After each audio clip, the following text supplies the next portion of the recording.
it happens, and when I'm trying to continue to work with folks who've been in relationships, long-term relationships, trying to strengthen their relationships, and they bump into the repetitive pattern. And so I think about that a lot, the repetitive pattern, like how can I help people break out of that pattern? And one of the things is you really have to understand you're part of the pattern. You also have to understand the parts of relationships, the reoccurring patterns in relationships, and where do they come from. So identify the reoccurring patterns in your relationship. Which ones are they? When do you bump into them? How much stress can your relationship take? And I was just thinking, like, when I was being asked, like, how can I break out of this pattern? Will I ever be able to get back to that other person? It's so scary when you feel like you're in that place of like, maybe this is it. Maybe I can't get back. Maybe they can't get back to me. Maybe we're both unhappy with each other in the relationship, with life, with the things that we can't solve, with the world stress, with the day to day in and out. Yes, maybe that is true. The only part of it you can do is work on your part of it, right? So your happiness does not come from this person.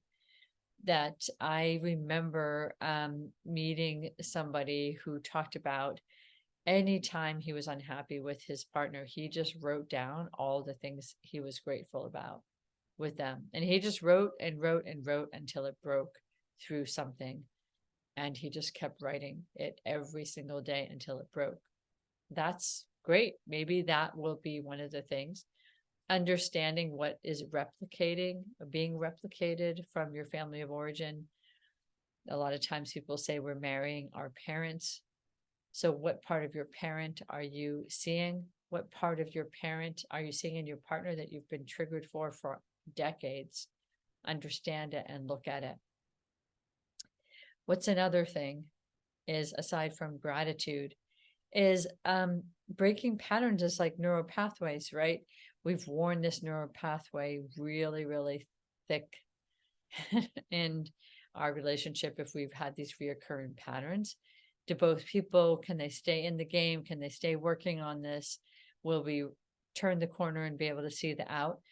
I love the whole psychedelic movement that's happening right now because I do think the psychedelic experiencing helps you connect with your partner, connect with people differently, reframe how your mind does this thing over and over again. I also think that it allows people's brains to start developing different neural pathways.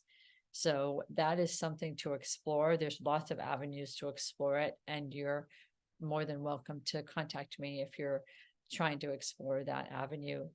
But repetitive patterns are difficult and they're scary. And all I can say to you is that give yourself as much space as you need.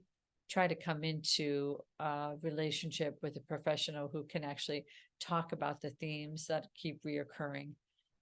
And then do your own work and speak with vulnerability to your partner, not the habit or the habitualness of conflict that is too easy.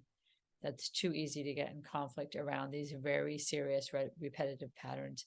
When you're in conflict, you actually can't break through it. You can't hear each other. So, repetitive patterns, I know they're scary. Take a deep dive if you're in one and look at yourself very, very closely.